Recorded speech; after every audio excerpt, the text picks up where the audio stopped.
Sud na sa kapin tulo ka dekada, usa ang iyang pangalan ug tingog ang madungog sa mga tumatan-aw sa paghatod sa mga balita ug istorya sa matag Pinoy.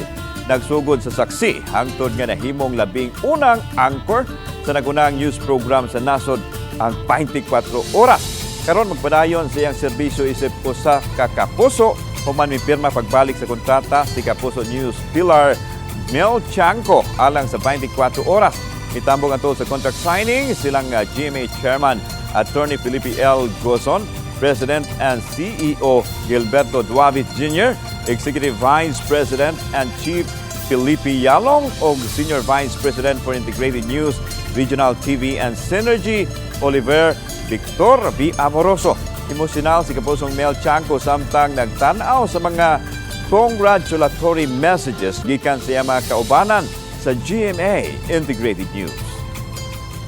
Ako man din po ay nagpapasalamat sa inyo dahil sa mga opportunities that had opened to me because of my stay in GMA. At ang pinakamabigat na nga sa lahat na yan ay ang pagtatatag ng GMA Kapuso Foundation.